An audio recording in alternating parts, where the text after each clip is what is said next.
You need some help? No, I'm good. It fell down.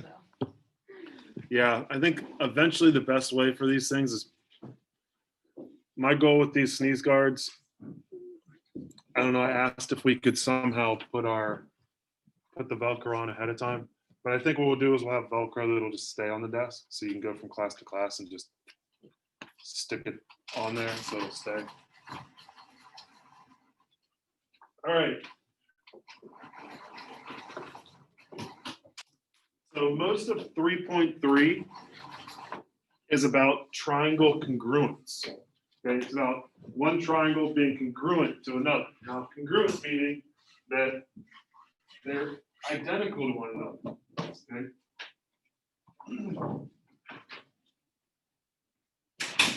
Okay. Now, being identical doesn't mean that it's oriented the same way. It could be reflected or rotated or slid. So it looks a little bit different with how it's oriented. All right, but if we can identify in triangles, okay, corresponding angles that are congruent and corresponding sides that are congruent, right? Then we know that we've got two congruent triangles. Now, the nice thing is, if you know the two triangles are congruent, then you will have those three pairs of angles that are congruent and three pairs of sides.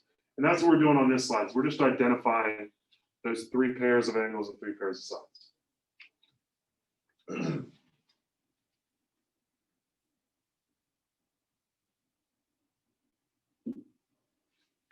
All right, so with these, we have this diagram down here where we've got a green angle, a red angle, and a blue angle. Same thing in this triangle, a green, a red, and a blue. We've also got sides. In this triangle, we have a single hash, double hash, triple. In this bottom triangle, a single, double, and triple hash. Okay. Now let's go ahead and figure out which angles correspond to one another. So angle A is a green angle. That corresponds with the green angle in this triangle, which is J. So we'd say angle A is congruent to angle J. Angle B, which is the blue angle, that's going to be congruent to angle K.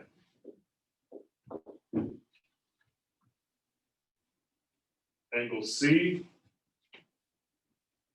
the red angle, is congruent to angle L. And then it's harder to see, but these also have a single arc. Is the green angle is a single arc, the blue angle is a double arc, and the red angle is a triple arc. So we can use the colors or the arc, the number of arcs. Those are our three pairs of congruent angles. Now our three pairs of congruent sides, we have AB is congruent to, let's see, AB is the triple. Okay, there are three hashes, so I go to the three hashes down here, that'd be KJ.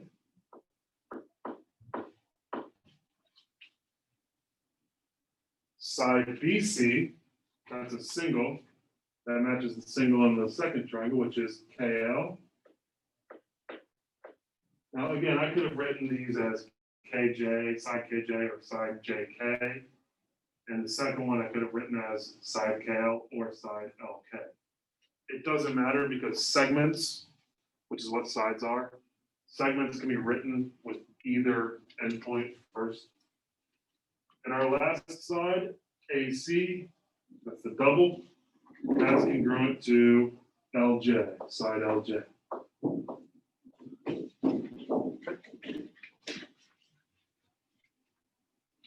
So three angles, three pairs of angles, three pairs of sides. Okay, we need all six things in congruent triangles. Right now, there's one thing right here in the middle that I want to point out, and it's this statement. Okay, triangle ABC is congruent to triangle JKL. That is called a congruency statement. Okay, a congruency statement. And a congruency statement tells us a lot of information.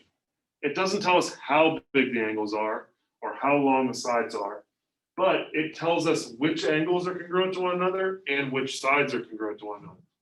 For example, if I look at the first point in each of these, A and J, well, they're both the first letter in the names, they're the congruent angles. They're congruent to one another.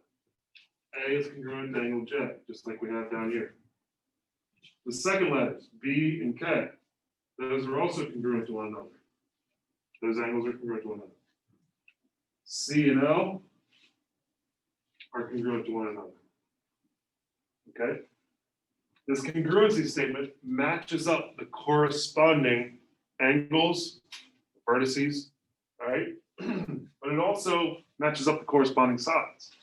So AB, that's the first two letters, and JK. Now I wrote it as KJ down here, but it's the same idea, right? This first segment, AB, is congruent to this first segment, JK, or as we wrote it, KJ. The second two letters, BC, would match up with KL. You have right there. And then the third side would be when we go like first to last or last to first. So AC is congruent to JL, or as we wrote it, LJ.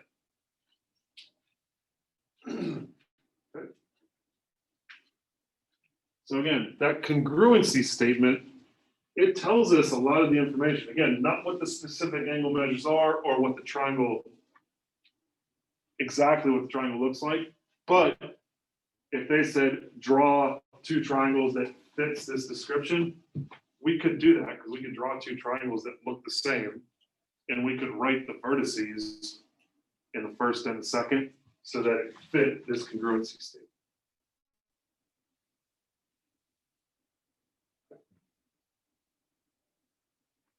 All right. Suppose you know that triangle FIN is congruent to triangle WEB. So we're looking up here. We have a congruency statement. Triangle FIN is congruent to triangle WEB. Name the three pairs of corresponding sides. So I'm going to write them as congruent pairs. So I'm going to take my first two, FI and WE. Side FI is congruent to side WE. There's one. I'm going to do the middle and last. IN is congruent to EB. And our last pair, I'm going to take first and last. FN is congruent to first, last, WB. That WB is not look crazy. That. Right? So there's our three pairs of corresponding sides. Angles go a little bit quicker. First vertice F and W, angle F is congruent to angle W. I and E, angle I is congruent to angle E. Our last vertices, angle N, congruent to angle B. Is it correct to say that triangle NIF is congruent to triangle BEW? Now, in order to say yes or no to this question, we need to make sure the vertices match up with one another. Okay, so I look and see, does N match up with B? When I go back up to my original congruent statement, N and B do match up. So these are okay. Do I and E match up? Yep, those match up. And do F and W, those match up as well. So this one, all three vertices match up. Yes, they work. Okay. Now the nice thing with the triangle, as long as the vertices match up and the sides match up. Okay. If we were talking about a quadrilateral, we'd have to be not only vertices, but we have to make sure the sides also are in the correct order. But in this case, we're good because They can only be arranged one way when they're matched up with sides, with angles. D, is it correct to say triangle INF is congruent to triangle EWP? Let's check. I and E, those are good. N and W. No, N is supposed to match up with B. So those don't work. And F, B, those aren't going to work either. So in this case, no, you cannot say triangle INF is congruent to triangle EWP. Okay? Even though we might be able to draw the triangles so that they look like they are congruent, because the vertices aren't matched up with the congruent vertices in the other triangle, that congruent statement does not work. Okay? The congruent statement has to have matching vertices with the congruent angles. All right, here's the next part of this objective. It says, can you conclude the triangles are congruent? If so, write a congruent statement. Okay, so right now we don't have a congruent statement. We don't have like a triangle ABC is congruent to triangle ABC. Okay, we don't have that. We got to figure out if we can do that, and if we can say they're congruent, right? Then we can write the congruent statement. Now, here's the deal. We can't, right? We can't say the triangle is congruent unless we can prove that we've got 3 pairs of congruent angles and 3 pairs of congruent sides, right? So if I were to go ahead and let's just start with that. Congruent, let's do, we're actually missing something here, I apologize. That's supposed to be. Let's start with congruent sides. I see that BC is congruent to DC.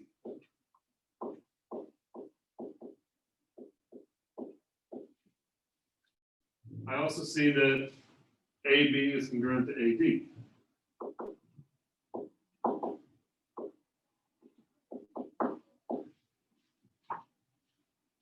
Is AC congruent to AC? Now, this is something that is actually called a property. It's called the reflexive property. And the reflexive property states that something is always congruent to itself, right? For instance, like 8 is equal to 8, right? If I were to write that equation down, it's true, right? So 8 is equal to 8. So this line AC is congruent to AC. No worries. So we can say that AC is congruent to AC. So we do have 3 pairs of sides. So we're good there. Let's double check our angles. Now I see a right angle. So angle BCA is congruent to this right angle, DCA. So that's good. I also see that angle B is congruent to angle D. And I apologize, that was supposed to be on the diagram before, so that was given. That wasn't just something that I randomly added in there. Now, we need a third pair of angles. Can we say that angle BAC is congruent to DAC?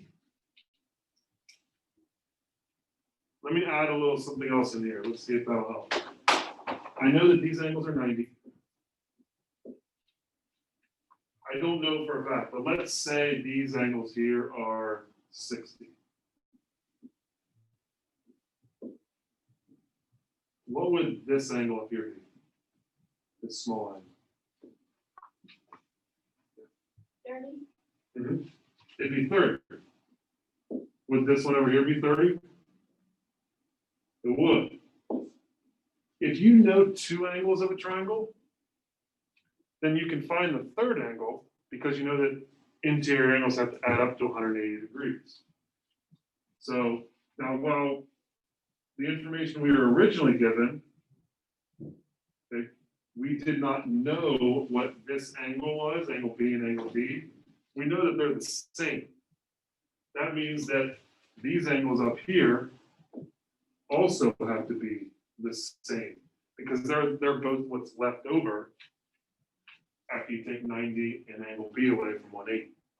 What's left over is going to be this double arc angle measure. Same thing with this triangle. If I take 90 and a single arc away, I'm left with this double arc measure. So we can say that angle BAC is congruent to angle DAC. If we can show 3 pairs of sides, 3 pairs of angles, that proves triangles are congruent. So we could say triangle, let's go ABC, is congruent to triangle. So I always do it with my angles. I went double, single, right. So I got double, single, right. ADC.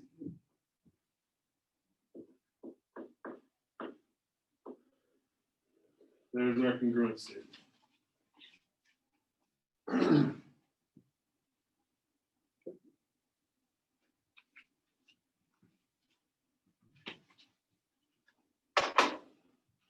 All right, let's take a look at another.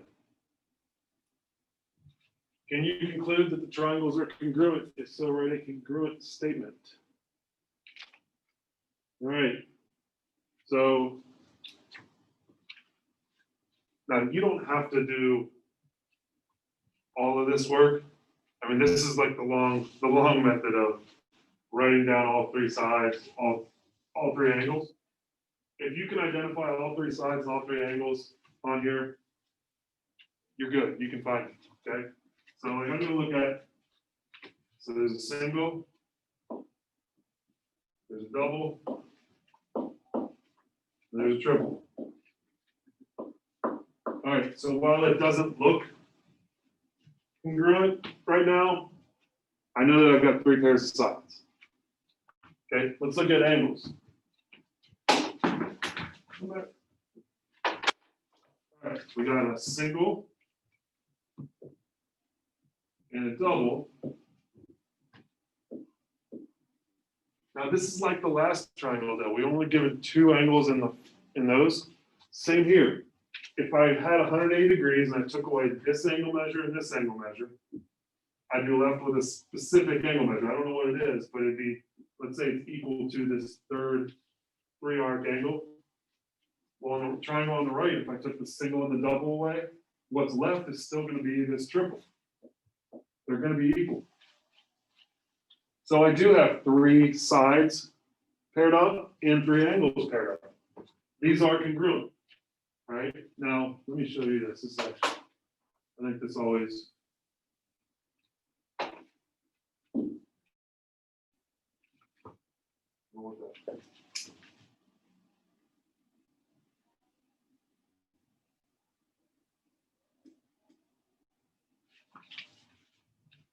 So they do end up being congruent, but it's hard to see when they're all twisted or different orientations. Okay, but they are congruent triangles. Right? Now our congruent statement, let's start with the left one. Triangle X, Y, Z.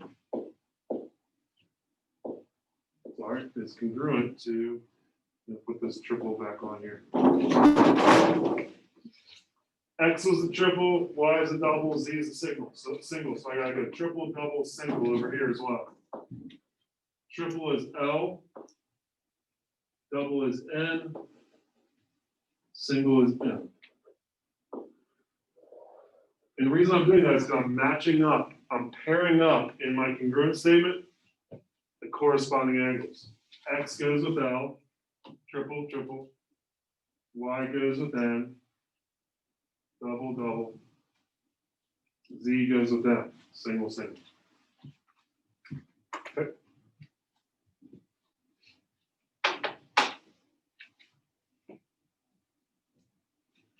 All right. Can you conclude that the triangles are congruent? If so, write a congruent statement. This one is, I like this one because it involves a lot of the math we've done in the last unit, in the last couple units. Okay. The side part of this one's the easy one. Single, single, double, double, triple, triple. We're good on sides, okay? We are good on sides here. Now we got to figure out angles. Well, the easiest angle is this angle right here at the intersection. Anybody remember that name? What do we call that kind of angle pair? Vertical. Vertical angles. Good. Vertical angles are always congruent. That's why we can say that this angle and this angle, so angle KM and J, and angle QMP are congruent. So we got one angle pair. Now the way we're going to find these other two angle pairs,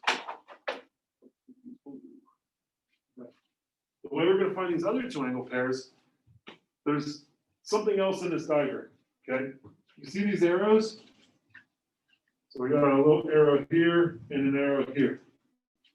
Those arrows mean that these two segments on the end, KJ and PQ, they're parallel. They are parallel to one another. So if we have segments that are parallel, think of them as lines that are parallel, and we have a line that intersects them both, that gives us a transversal. And if we have a transversal, we also have alternate interior angles. Remember when you have two parallel lines and a transversal? The angles that are alternate and interior are congruent. So angle K is going to be congruent to angle Q. Now let's do the same thing, but switch our transversal. Let's use this line JP as the transversal, with these being our parallel lines. Now angle J is congruent to angle P, because they are also alternate interior angles. And we now have three pairs of congruent angles. So we can say, let's go KJM. Triangle KJM is congruent to triangle, see, that was double, triple, single. Double, triple, single, so QPM.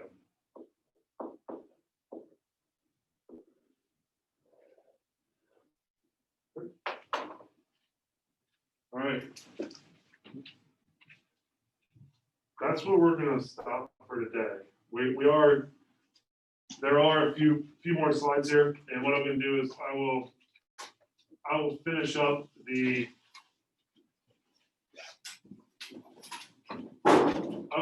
video and share that with you guys later today.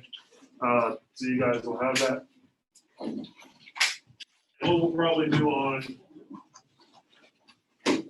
Thursday is we will start working on the assignment that goes with this part of the lesson, and we'll probably have time to finish that assignment at the beginning of class on Thursday, and then I'll probably start the note 3.3 feet. Okay, that covers that. Thank you very much. All right, you guys can clean everything up. I'm going to walk around with paper towels, spray. Don't get up and leave though, because you still got to wipe your desk down before you do that.